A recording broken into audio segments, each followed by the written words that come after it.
तो आप देख सकते हैं 11 बज गया है और साथ ही जिस तरह से एनडीए अपनी बढ़त बनाई हुई है 100 किन्हें बता दें कि 81-85 सीटों से आगे बढ़ रही है। वहीं महागठबंधन की बात करें तो 50 से 69 सीटों पर सिमटती हुई दिख रही है। लेकिन अगर बात की जाए कि जिस तरह से इस बार जनता ने रिकॉर्ड तोड़ अपना वोट देकर इस बार फिर से रुझानों के तौर पर अगर देखा जाए तो उन्होंने साफ तौर पर यह कहा था कि इस बार जो है एनडीए की सरकार पर विश्वास करते हुए दिख रहे हैं। इस पर ज्यादा से ज्यादा बात करने के लिए हमारे साथ समाजवादी पार्टी के जो विधायक है, जी हाँ, वो जुड़ चुके हैं, उनसे बात करेंगे। आइए देखते हैं क्या उनका क्या ओपिनियन है। जी रविदास जी, जी रविदास जी, आप जिस तरह से रुझानों में अगर देखा जाए तो इस बार भी जो बिहार की जनता है वो 191 साफ तौर पर ये कहा है कि एनडीए की सीट पर जिस तरह से बढ़त बन रही है 191 सीटों से महागठबंधन 59 सीटों पर सिमटती हुई दिख रही है। लेकिन अगर बात की जाए तो जिस तरह से समाजवादी पार्टी अखिलेश जी वहां पे जाकर जिस तरह से प्रचार प्रसार किया था, उन्होंने हाल में यह भी बयान दिया था कि इस बार एक नए युवा चेहरा बिहार को मुख्यमंत्री के तौर पर मिलने जा रही है। तो क्या आप रुझानों के तौर पर क्या कहना चाह रहे हैं? देखिए, बिहार विधानसभा के चुनाव में दो बातें मुख्य हैं। एक तो ये कि समाजवादी पार्टी को वहाँ पर कोई भी प्रत्याशी लड़ाने का नहीं दिया गया। इंडिया गठबंधन में समाजवादी पार्टी का कोई प्रत्याशी लड़ा नहीं।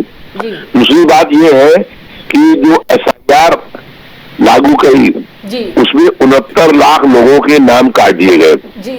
अगर एवरेज निकाला जाए तो 25,000 से अधिक वोट विधानसभा में SIR के माध्यम के बाद काट दिए गए और बड़े पैमाने पर सारे वोट जो है विपक्षी मतदाताओं के थे। तो उत्तर प्रदेश में भी SIR लागू हो गया है। अब उत्तर प्रदेश के लोगों को होशियार रहना होगा कि SIR के माध्यम से जो है वो चुनाव आयोग से मिलकर भारतीय जनता पार्टी विपक्षी मतदाताओं के वोट करवाने का काम कर रही बन रही है। क्योंकि जिस तरह से आप बता दें कि अखिलेश जी ने वहां पे तमाम तरह की रैलियां करी थी, तमाम 2 से 3 बार उन्होंने रैलियां की थी। अगर बात की जाए समाजवादी पार्टी की, ठीक है आपको मान के कैंडिडेट नहीं थी, लेकिन उन्होंने जिस तरह से सपोर्ट किया था महागठबंधन को, उस साथ तौर पर उन्होंने ये कहा था कि एक नए चेहरा मिलने जा रही है। तो अगर एनडीए की बात करें तो बढ़त लगातार बना रही है, महागठबंधन 49 सीटों पर सिमट गई है।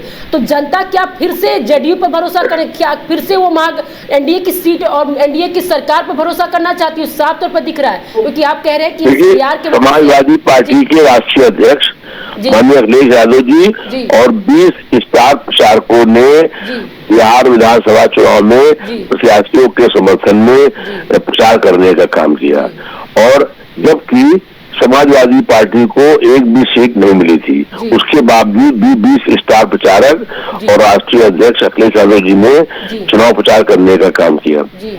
और इंडिया गठबंधन में ये समझना पड़ेगा सब लोगों को कि समाजवादी पार्टी को भी जो है वो प्रत्याशी उनके भी उतरे, उनको भी इसमें जो है वो उनका अपना हक जो है अधिकार मिलना चाहिए। दूसरी बात यह है कि SIR जो है उसमें बड़े पैमाने पर वोट लोगों के काटने का काम चाह रहे हैं। जी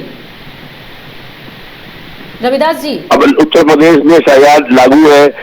अब इसलिए जो बिहार के चुनाव की सीट देखते हुए जो उत्तर प्रदेश में SIR हो रही है उसमें विपक्षी मतदाताओं को जोड़ने के लिए लोगों को सबको प्रयास करना होगा कि भारतीय जनता पार्टी उनके नाम न कटवा पाए, क्योंकि भारतीय जनता पार्टी और जेडीयू ने वहां पर पैमाने और करके वोट काट करके चुनाव जीता है। तो रविदास जी, इस बार भी आप यही कहना चाह रहे हैं साफ तौर पे कि अगर समाजवादी पार्टी को वहाँ कैंडिडेट रहता, वहाँ पे उम्मीदवार रहता तो इस बार तस्वीरें कुछ अलग ही रहती।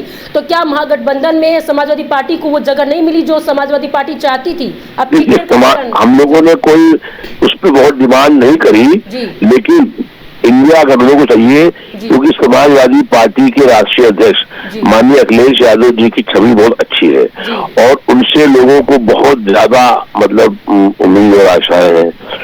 तो लेकिन उन्होंने अपनी पूरी ताकत से वहाँ प्रचार करने का काम किया और वहाँ 26 रैलियां करने का काम किया। एक भी प्रत्याशी को नहीं मिलने के बाद भी 26 रैलियां वहाँ पर करने का काम किया।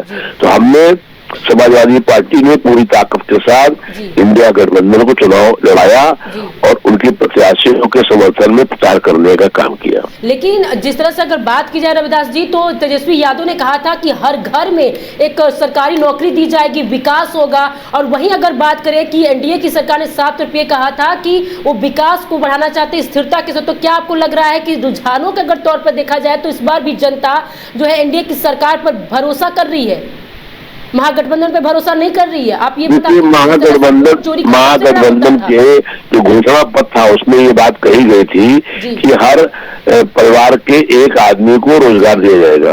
और ये इंडिया गठबंधन के सभी नेताओं के साथ बैठ करके निर्णय किया गया था और इस वादे को हम पूरा करने का भी काम करते।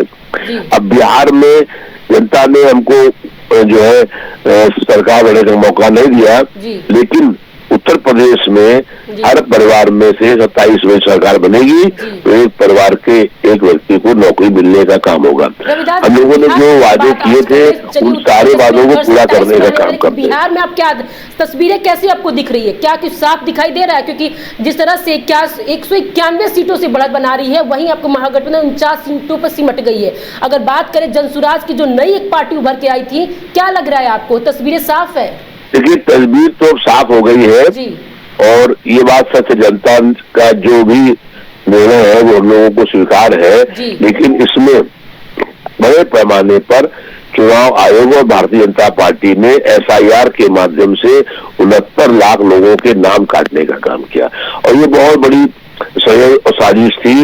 इसमें विपक्षी मतदाताओं के, दलितों के, पिछड़े वर्ग के लोगों के, जो अल्पसंख्यक है उनके वोट काटने का काम हुआ और उसके कारण से भी बहुत चुनाव में असर पड़ा है। अब उत्तर प्रदेश में एसआईआर लागू है, इसमें अभी शुरू से ही लोगों को बहुत प्रयास करके ये प्रयास करना होगा कि जो पिछड़े हैं, दलित है, अल्पसंख्यक है, उनके नाम न कटने पाए। तो रविदास जी, इस बार क्या फिर से 10वीं बार जो नीतीश सरकार मुख्यमंत्री चेहरा साबित हो जाएंगे? आपको ये लग रहा है? क्या कहना चाहेंगे आप इस पे? 10वीं बार लोकतंत्र और संविधान को बचाने की लड़ाई थी और हम लोग चुनाव जीते या हारे लोकतंत्र के लिए, रहने के लिए, संविधान के लिए संघर्ष करने का काम करते रहेंगे। जो समाज के दलित, पिछड़े वर्ग के लोग हैं, अल्पसंख्यक है, आदिवासी महिलाओं की जो पीढ़ी समाज जो है उसको हक, अधिकार, न्याय और सम्मान दिलाने के लिए लड़ाई लड़ते रहेंगे। चुनाव में जीत हार से हम लोगों पर कोई असर नहीं पड़ता है। हम लोग चाहे जीते या हारे, जनता के मुद्दों को लेकर, जन समस्याओं को लेकर के संघर्ष करने का काम करते रहेंगे। बहुत बहुत शुक्रिया रविदास जी आपका। धन्यवाद।